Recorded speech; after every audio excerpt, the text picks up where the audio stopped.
The greenhouse smelled like tomatoes and wet soil.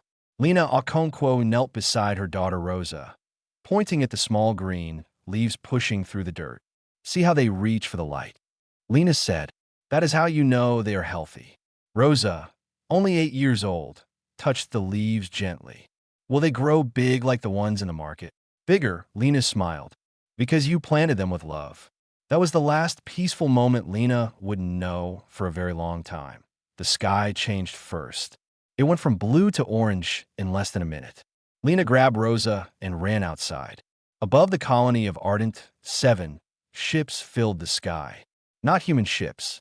These were black and twisted, like burned metal given wings. The sirens began to scream. Lena had been a firefighter for 12 years. She knew what panic looked like, and she saw it now in the faces of her neighbors. People ran in all directions, screaming names, grabbing children. "Rosa, stay with me," Lena said firmly. "Do not let go of my hand." They ran toward the community shelter near the school. Lena's husband David worked there as a teacher. She needed to find him. She needed her family together. The first explosion knocked them to the ground. Fire fell from the sky. Not normal fire.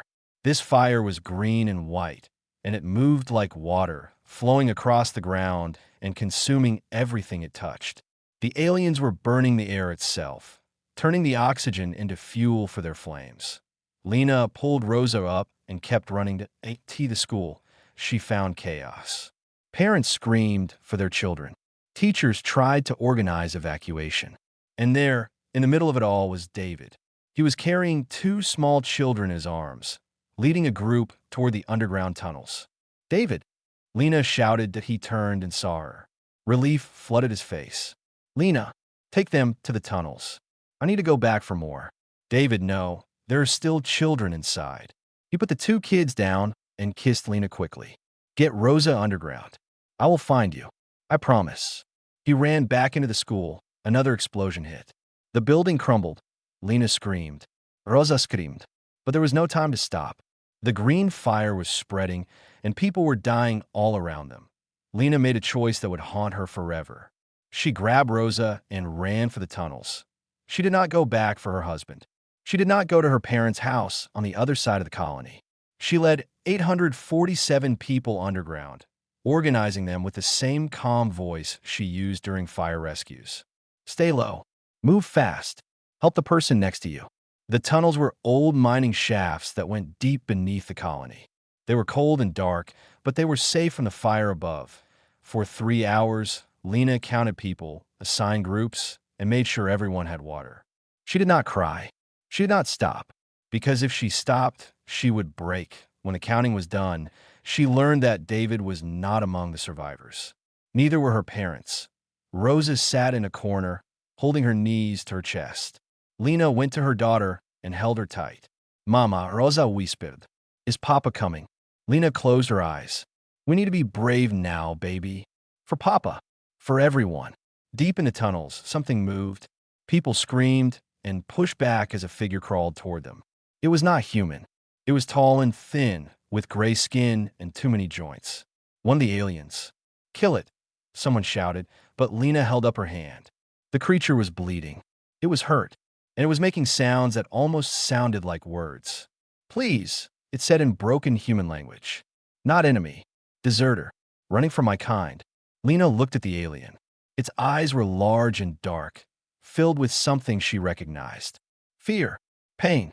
The same thing she saw in every survivor around her. "Why are they doing this?" she asked. "The hollow," the alien said. "We consume worlds for fuel." But I refused. They call me Quiet Singer. I ran. How long will the burning last? 7 days. Maybe more. They will not stop until everything above is ash. 7 days trapped underground with 847 people, limited food, and no way to call for help. Lena stood up. She looked at the frightened faces around her. These people needed someone to lead them. They needed hope. "We will survive this," she said. Her voice was strong, even though her heart was breaking. "We have water from the old wells. We have food in the emergency supplies. We have each other." She pointed deeper into the tunnels. "Those shafts go down for miles. The hollow cannot reach us there. An old man spoke up. How do you know? Because I am not going to let them, Lena said. I'm a firefighter, and firefighters do not let people burn. She walked deeper into the tunnels, and the survivors followed her. Behind them, Quiet Singer limped along, holding their wounded side. Rosa looked back at the strange alien, then reached out and took their hand. Quiet Singer made a sound that might have been surprise or gratitude. Below them, the tunnels led to something old, something ancient. The walls changed from rough stone to smooth metal covered in symbols no human had ever seen. The hollow were afraid of something down here, and Lena was going to find out what. By the second day, the children had stopped crying. That worried Lena more than anything. Crying meant feeling. Silence meant they had gone somewhere deep inside themselves, somewhere the pain could not reach.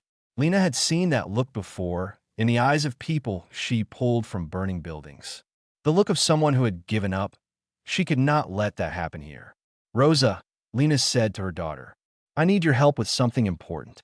Rosa looked up. Her eyes were red from tears she had shed in the night when she thought no one could hear. What is it, Mama? The little ones are scared. They need someone to play with them, to tell them stories. Can you do that for me? Rosa nodded slowly. She stood up and walked toward a group of younger children huddled against the tunnel wall. Within minutes, Lena heard something she had not expected. Laughter. Your child is strong, Quiet Singer said. The alien sat in a dark corner, keeping distance from the humans who still looked at them with fear and anger. Like her mother, Lena sat beside the alien. Tell me about the hollow. Why do they do this? Resources, Quiet Singer explained. The ruling caste discovered that certain atmospheres can be converted into energy. Oxygen-rich worlds like yours burn beautifully. They have done this to hundreds of planets. And you just help them. Quiet Singer made a sound like a sigh. I was born into slavery. All of the lower castes serve the rulers. We have no choice. But when I saw your colony, when I heard the screaming, they touched their chest. Something broke inside me. I could not continue. Lena was quiet for a moment. Then she said, Thank you for warning us about the 7 days. Thank you for not killing me when you had a chance. On the third day, they found the ancient structure. The mining tunnels led deeper than anyone had mapped. Lena took a small team of volunteers to explore, hoping to find more water sources. Instead, they found a doorway made of metal that seemed to glow with its own faint light. What is this? Asked Peter, a young farmer who had lost his entire family in the first attack. I do not know, Lena admitted. Quiet Singer. The alien moved forward, studying the symbols on the walls. This is old, very old, from a species called the Architects. They built things across the galaxy millions of years ago. What happened to them? Quiet Singer hesitated. The hollow happened to them. The doorway opened when Lena touched it. Inside was a chamber filled with machines that still hummed with power after all this time. Lights flickered on as they entered, responding to their presence. The hollow fear the Architects, Quiet Singer said quietly. Their technology was far beyond ours, beyond anyone's. If this structure still works, they did not finish the sentence. But Lena understood. This place might be their only hope. On the 5th day, the tunnel collapsed. The hollow were drilling from above. They knew survivors were underground. The vibrations shook loose rocks and support beams. Lena heard the rumble before she saw it. She screamed a warning, but it was too late. 43 people were buried. Lena dug. She dug until her hands bled. She dug until the skin came off her palms, and the raw flesh beneath screamed in pain. She dug for 6 hours, pulling out rocks one by one, calling names into the darkness. She saved 12 children. She lost 31 others. When they finally pulled her away from the rubble, she sat against the wall and stared at nothing. Her hands were ruined. Blood dripped onto the stone floor. Rosa came to her. The little girl took her mother's bleeding hands gently. Does it hurt? Rosa asked. Lena looked at her daughter. Not as much as losing them. That night, while the survivors tried to sleep, Rosa sat with Quiet Singer. The alien had become her friend in the darkness. They taught her words in their language. She taught them human songs. Why do you call yourself Quiet Singer? Rosa asked. Because in my language, I was never allowed to sing. Only the rulers sing. The rest of us must be quiet. But inside, I always sang. So I named myself for what I truly am. That is a beautiful name. Your mother is remarkable, Quiet Singer said. Among my people, leaders do not dig in the dirt. They do not bleed for the weak. She is different. Mama says that strength is not about being powerful. It is about protecting others even when you are scared. Your species is strange, but perhaps that is why you might survive.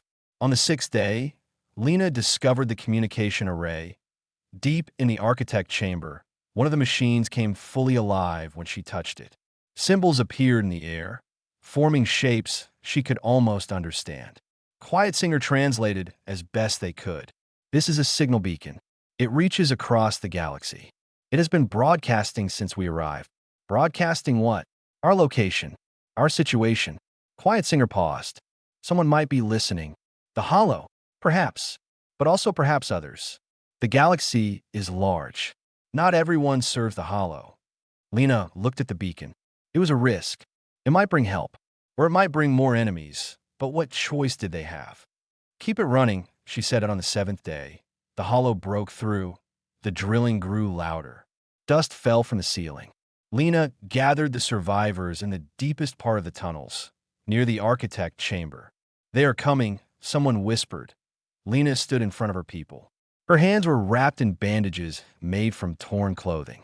Her face was covered in dirt and dry blood, but her eyes were clear. I will not lie to you, she said. I do not know if we will survive, but I know this. We will not give up. We will not let them take us easily. We are human beings, and human beings fight for each other until the very end. Quiet Singer stepped forward. They looked at Lena, then at the survivors. I will buy you time, they said. There's a way to collapse the upper tunnels. It will slow them down. You will not survive, Lena said. No, but your daughter might. Your people might. Quiet Singer touched their chest again. For the first time in my life, I will sing loudly. Before anyone could stop them, Quiet Singer ran toward the upper tunnels. Moments later, the earth shook. Rocks fell. The drilling stopped. Rosa cried for her alien friend. Lena held her daughter and cried too. Above them, the burning continued. Below them, the beacon pulsed with light, sending their cry for help into the endless dark of space. Someone, somewhere, was listening. 3,000 light years away, a creature made of water and membrane watched a screen with growing fascination. Ambassador Dreeth of the Moltheri species floated in his private chamber aboard the diplomatic vessel Gentle Current. The images on his screen showed humans. Small, fragile humans trapped underground on a burning world. And at the center of every image was a woman with bandaged hands, organizing, comforting, leading. Play it again, Dreeth commanded. His assistant, a younger Moltheri named Sela, touched the controls. The footage repeated. It showed the woman digging through collapsed rock with her bare hands. It showed her holding injured children. It showed her standing before her people with nothing but words and courage. The signal has been verified, Sela said. It comes from architect technology. The Hollow are there in force. A full consumption fleet. And these are the species that call themselves humans. Yes, Ambassador. They joined the Galactic Records only 40 years ago. A minor species. No significant military power. No advanced technology. Dreeth's membrane rippled with thought. Yet they survive. He had seen many species face the Hollow. Most surrendered. Some fought briefly before dying. None had organized survivors underground and held on for 7 days. Send this to the Assembly, Dreeth ordered. Full priority. The Galactic Cooperative Assembly met in a station built around a dying star. Representatives from 200 species gathered in the Great Chamber, their forms as different as the worlds they came from. There were beings of light and beings of stone. There were creatures that swam through the air and others that walked on a dozen legs. They all feared the Hollow. Why should we care about one small colony? Asked the Velthari representative, a being that resembled a tree made of crystal. The Hollow consume worlds. This is known. It is tragic but unchangeable. Because they are still alive, Dreeth argued. After 7 days. Look at them. He displayed the footage for the full assembly. The humans sharing their last food equally. A mother bandaging a stranger's wound with cloth from her own clothing. Children singing songs to keep the darkness away. This is weakness, another representative sneered. They sing while death comes for them. Foolish creatures. Is it weakness? Dreeth moved to the center of the chamber. Or is it something we have forgotten? When did we last see a species care for each other so completely? When did we last see leaders bleed alongside those they protect? The chamber was silent. The Hollow have consumed 116 worlds in my lifetime, Dreeth continued.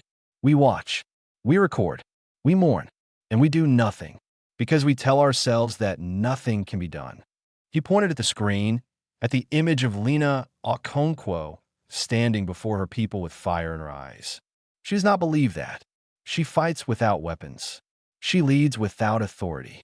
She protects without hope of reward. If we abandon her, we abandon something important, something that makes the galaxy worth saving. The debate lasted 3 hours. In the end, the vote was close. 62% in favor of intervention. A rescue fleet would be sent. For days, the fleet commander reported, that is the fastest we can arrive. Dreeth's membrane went cold. The Hollow will break through in 2, perhaps less. Then we will arrive to bury them instead of save them. Perhaps, but perhaps not. Dreeth looked at the screen one more time. These humans seem to have a talent for survival. Back on Ardent 7, Lena did not know that help was coming. She only knew that the Hollow were drilling again. Quiet Singer's sacrifice had bought them a day, but now the grinding sound returned, closer than before. Mama, Rosa said, look at this. The little girl had been exploring the architect chamber while Lena planned defenses. Now she stood before a section of wall covered in glowing symbols. What did you find? I touched it, and it started doing this. The symbols moved, forming shapes that looked almost like a map. Lena studied it carefully. Quiet Singer told me about the architects, Rosa said. They built things everywhere. Maybe they built things to protect themselves. Lena felt something stir in her chest. Hope, a dangerous feeling when death was so close. Get Peter, she told Rosa, and anyone else who worked with machines before. Within an hour, they had a team studying the chamber.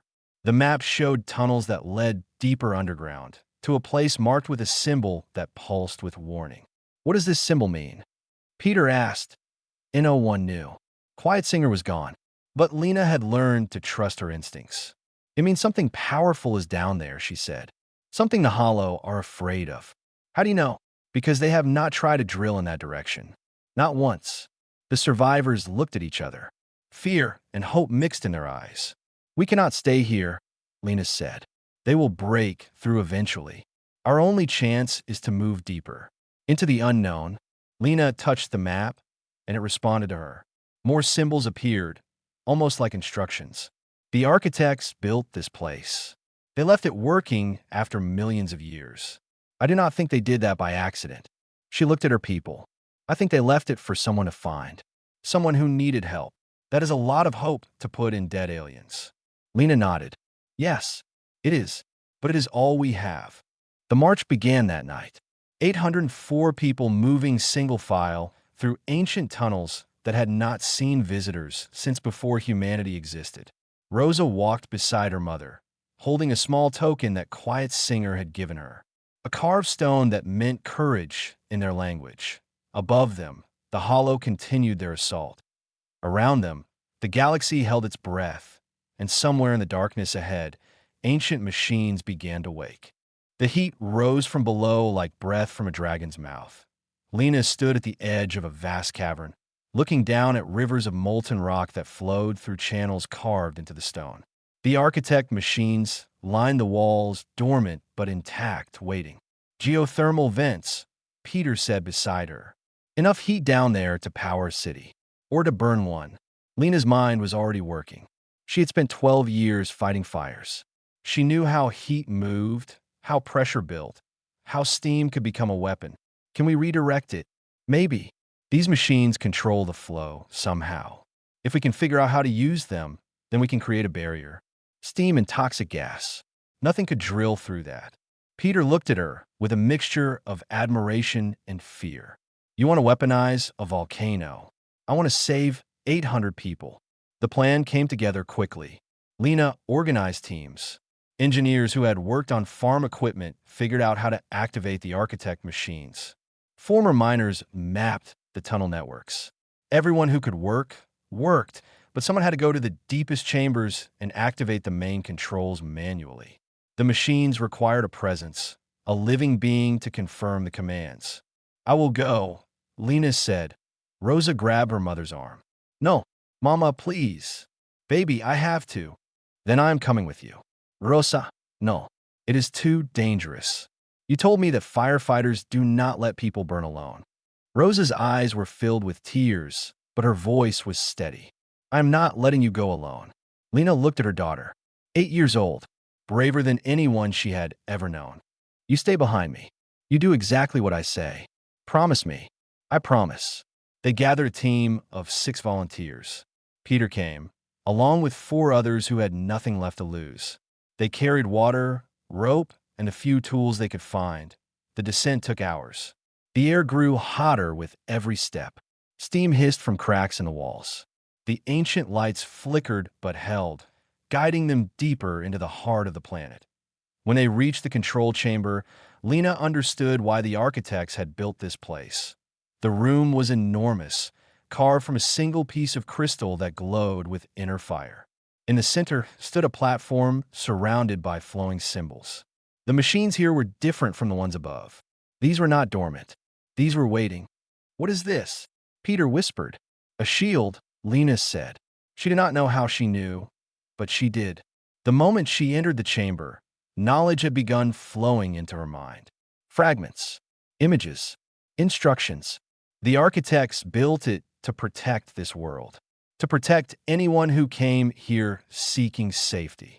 Can you activate it? Lena walked toward the platform. The symbols moved in response to her presence. Mama, Rosa said. Your hands. Lena looked down. The bandages on her hands were glowing. The wounds she had received digging through the collapsed tunnel, the raw flesh where her skin had torn away, was absorbing the light from the chamber. It recognizes you, Peter said. Your sacrifice. Your blood in the rock. The platform asked a question without words. Lena understood it perfectly. Are you willing to give everything? She thought of David, dying to save children. She thought of her parents, buried under the burning sky. She thought of Quiet Singer, running toward death so that others could live. Yes, she said aloud. The machines activated. Power surged through the chamber, through the tunnels, through the entire underground network. The geothermal vents responded to the ancient technology, shifting, redirecting, building pressure. Above them, the hollow drilling stopped. What is happening? Peter asked. The shield, Lena breathed. It is working. Steam exploded from 1,000 cracks in the surface of Ardent 7. Toxic gas mixed with superheated vapor, creating a barrier that no drill could penetrate. The hollow machines retreated, damaged by temperatures they could not withstand. For the first time in over a week, the survivors were truly safe. But the effort had cost Lena everything. She collapsed on the platform. The energy that had flowed through her had burned something inside. Her heart stuttered. Her breathing became shallow. Rosa ran to her mother. Mama, Mama, wake up. Peter checked her pulse. She is alive, but barely. The activation took too much from her. They carried Lena back to the surface, to the other survivors. The journey took longer going up. By the time they reached the others, word had spread. The shield was active. The hollow could not reach them, and their leader was dying, but a healer named Grace worked through the night, using the last of their medical supplies to stabilize Lena. Burns covered her arms where the energy had escaped through her skin. Her heart had been weakened by the strain. Will she live? Rosa asked. Grace looked at the little girl with honest eyes. I do not know. She gave everything she had. Rosa sat beside her mother's still form. She held the stone that Quiet Singer had given her and began to sing. It was a human song, one that David used to sing when Rosa was a baby. A lullaby about hope and morning light. Other survivors heard the singing. One by one, they joined in. The tunnels filled with human voices, carrying melody through the ancient stone. Somewhere far away, Ambassador Dreeth listened to the sound through a long-range sensor. "What is that?" Sela asked. "They are singing," Dreeth said. His membrane trembled with emotion. "They are surrounded by death, and they are singing. The fleet is still 2 days away." "I know." Dreeth watched the sensor data. The Hollow were pulling back from a shield, but they had called for reinforcements. A battle was coming. But I think they might make it. Against all logic, against all probability. They might actually survive. "How can you know that?" Dreeth pointed at the audio wave showing the human song. "Because any species that sings in the darkness has something the Hollow do not understand. And that something might just be enough." Lena opened her eyes to the sound of thunder. But it was not thunder. It was weapons fire. Ships were fighting in the sky above Ardent 7. "Mama." Rose's face appeared above her. "Mama, you are awake." People came. Different aliens. They are fighting the bad ones. Lena tried to sit up. Pain shot through her entire body, but she forced herself to move. Grace rushed over, trying to push her back down. "You need a rest. Your heart is still weak." "My heart can rest when everyone is safe." Lena's voice was rough, but her eyes were clear. "What is happening?" Peter appeared beside her. "The Galactic Cooperative. They sent a fleet. 60 ships. They arrived 2 hours ago and started fighting the Hollow immediately. The shield, still holding. But the Cooperative is trying to land rescue shuttles, and the Hollow are attacking them. They need guidance from the ground. Someone who knows the terrain." Lena stood. Her legs shook beneath her. Burns covered her arms and neck. Every breath hurt. "Help me to the surface." "Lena, you cannot. I am a firefighter. I know how structures collapse. I know where it is safe to land and where it is not." She looked at Peter with fierce determination. "If those shuttles land in the wrong place, people will die. I have to help." They could not stop her. With Rosa holding one arm and Peter holding the other, Lena climbed toward the surface. The tunnels were different now. The architect machines had reinforced the walls with energy, creating safe passages through the damaged areas. When they reached the surface entrance, Lena saw the sky for the first time in over a week. It was still orange with smoke and ash, but above the smoke, ships were fighting. Bright explosions marked the deaths of vessels on both sides. Hollow cruisers traded fire with cooperative warships. Smaller craft darted between them, some trying to land, others trying to stop them. "There." Lena pointed to a flat area near the old market square. "That building has deep foundations. The ground will hold."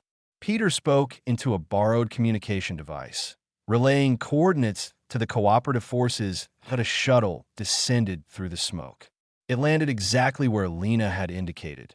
The doors opened, and beings unlike any Lena had seen emerged. A creature made of flowing water in a containment suit. Stone-skinned soldiers with weapons built into their arms. Creatures that moved like insects but spoke with gentle voices. The water being approached Lena. "You are the one from the transmissions. The leader. I am Lena Okonkwo, ambassadeur Drit, Moltari diplomatique corps. We have watched you for days. Your courage is remarkable. My courage means nothing if my people die. How many can you evacuate?" "All of them. But we need to move quickly. More hollow ships are coming." Lena turned to the tunnel entrance. "Then let us begin." The evacuation became organized chaos. Lena could barely walk, but she refused to board a shuttle until everyone else was safe. She stood in the ruins of her colony, directing traffic like she had directed fire crews for a decade. Families with children first. Injured next. Keep moving. Help the person beside you. The cooperative soldiers were amazed. In their experience, survivors fought each other for rescue. They pushed and screamed and forgot about everyone else. But these humans formed orderly lines. They carried each other. When one shuttle was full, those left behind waved goodbye without complaint and waited for the next one. "Why do they not fight?" a stone soldier asked his commander.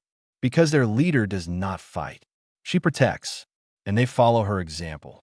The Hollow launched a ground assault. Ships landed beyond the perimeter, and gray-skinned warriors poured out, rushing toward the evacuation site. Lena did not run. She remembered the architect chamber. She remembered the question it had asked. "Are you willing to give everything?" She pressed her hand against a damaged architect node near the tunnel entrance. The machine responded to her touch, to the connection she had formed when she activated the shield. "Rosa," she said to her daughter, "get on the shuttle." "Mama, no.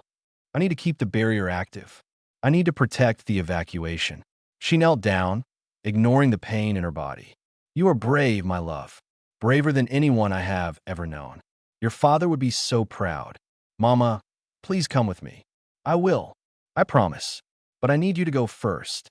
Rosa hugged her mother tight. Then she ran to the shuttle where Grace was waiting. Lena stood and faced the approaching hollow. The architect node hummed with power. Energy flowed through Lena, through her burns, through her weakened heart. A wall of force appeared between the evacuation site and the hollow assault. The enemy warriors crashed against it like waves against rock. 761 survivors made it to the shuttles. When the last one lifted off, Lena finally let go. The barrier fell. The hollow surged forward. But cooperative soldiers were there now, holding the line, buying time for the final shuttle to descend. "Mrs. Okonkwo," a stone soldier said, "your ride is here." They carried her aboard. She was unconscious before the doors closed. In orbit, the battle raged. But the cooperative had the upper hand now. The hollow, their ground forces defeated and their fleet damaged, began to retreat. Ambassador Dreeth watched them go from the bridge of his ship. "They will return," Silas said. "Yes, but today we won. Today we saved them." He looked at the medical readout showing Lena's condition. Critical but stable. "And perhaps today we remembered something important." "What is that?" "That courage is not about having power. It is about using whatever you have to protect others." That woman had nothing. Burned hands, a failing heart, 800 frightened people depending on her. Dreeth's membrane rippled with emotion, and she held back an army. Below, Ardent 7 continued to burn. But its people were safe, carried across the stars by those who had witnessed their courage and could not look away. 6 months after the burning of Ardent 7, Lena Okonkwo stood before the Galactic Cooperative Assembly. The chamber was vast, filled with representatives from 200 species. Beings of light floated near the ceiling. Creatures of stone and metal occupied the lower seats. Ambassador Dreeth sat in the front row, his membrane shimmering with anticipation. Lena walked slowly to the speaker's platform. Her arms still bore the scars from the architect machines. Her heart still struggled from the strain of holding the barrier. But she walked with her head high. Rosa sat in the gallery above, watching her mother. The little girl was 12 now, grown taller and stronger in the months since their rescue. She held the carved stone that Quiet Singer had given her, pressing it against her chest. Lena reached the platform and looked out at the assembled aliens. For a moment, there was complete silence. Then she began to speak. "I am not a soldier. I am not a politician. I am a firefighter from a small colony that most of you had never heard of until the hollow burned it to ash." Her voice was steady, but there was weight in every word. "I came here expecting to ask for help, to beg for military support against an enemy that has destroyed hundreds of worlds. But standing here now, looking at all of you, I realize that is not what I need to say." She paused, gathering her thoughts. "We lost 86 people on Ardent 7. 86 souls who will never see the stars again. My husband David died, saving children who were not his own.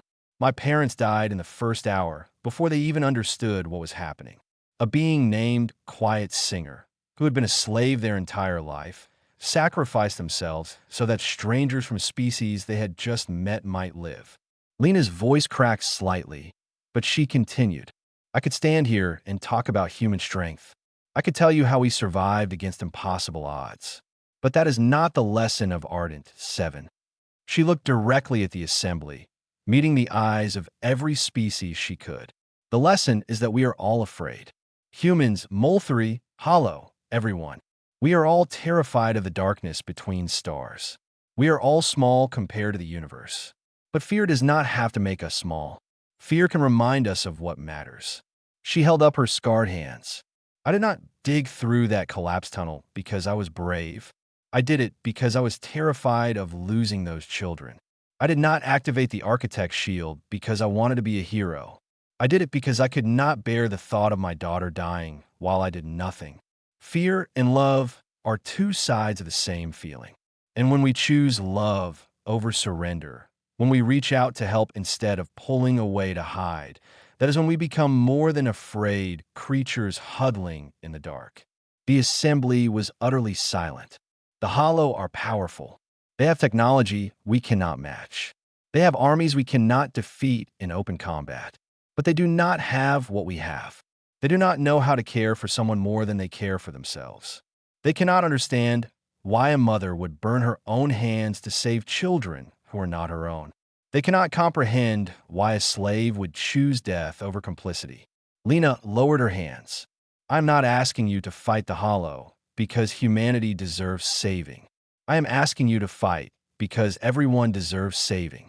Because somewhere in the Hollow ranks, there are others like Quiet Singer. Slaves who dream of freedom.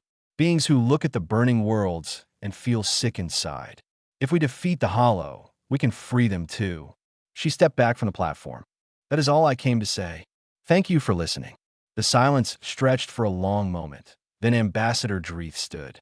He pressed his membrane against his chest in a molthery gesture of deep respect. One by one, other representatives rose.